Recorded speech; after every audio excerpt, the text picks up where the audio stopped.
Hello everybody, let's have a talk about China, Canada, where we go from here as relations deteriorate quite dramatically. In 2014, Canada signed the FIPA deal, Canada-China Free Trade Agreement. That gave a mass amount of influx of China into Canada. I know from my home province of Alberta, the effects of that agreement were absolute and immediate.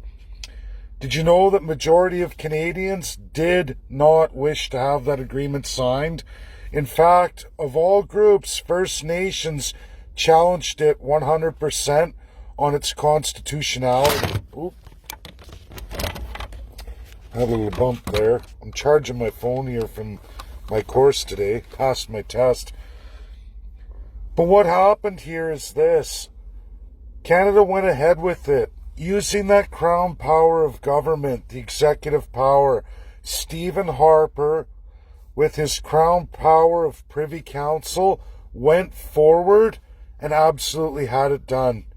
He had the backing of senators, he utilized the Privy Council, and he absolutely had it passed. Governor General supported, it went through. He cracked the whip with his majority government of the time. They got it pushed through. Nobody read it. Nobody cared about any of the constituents or the mass amount of Canadians, regardless. Majority of Conservatives said don't sign it. It had an overall approval rating of less than 15% with the common average Canadian. Didn't matter what political party. Harper pushed it through, put the crown on his head, said, you know what? I don't need the normal system. I'll backdoor it in an undemocratic way and push it through. Foreign interests, absolutely fill my back pockets. We'll even house immigration. It allowed China to buy into many, many industries, including the nuclear industry right here in Canada as well, too. If you didn't know that, you can look it up. There's many industries. Many industries that now China has an influx of investment in. Of course, USA is still the largest, but China's coming on near second place.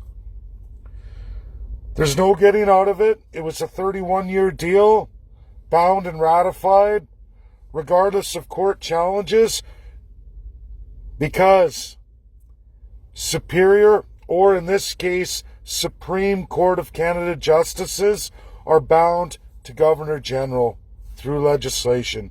And they said, nope, you won't be ruling on this case. You won't accept a case on this. End of story. That's King's Court. That's the power of any Prime Minister. And they appoint Governor General as they appoint every provincial lieutenant governor. The absolute autocracy. Politicians line in their pockets. Conservatives, you should share this out. This is the problem with people who say they're left or right or center. You're none of which. Because the scale in Canada is up and down. Up here is the autocracy, which is absolutely where we're at. Where we need to go is down here in written constitutionalism. We the people. That's down here. Like many, many democracies or many republics around the world. It is Canada that operates in full colonialism, using the power of crown for the politicians. This has and always will exist in Canada until we codify a constitution in writing, at least putting the big C in how to govern.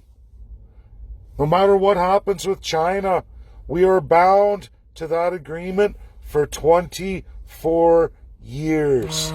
24. And there's all kinds of financial problems that will come to Canada if we try to break it. Gotta let you go. Important phone call. We'll all talk soon.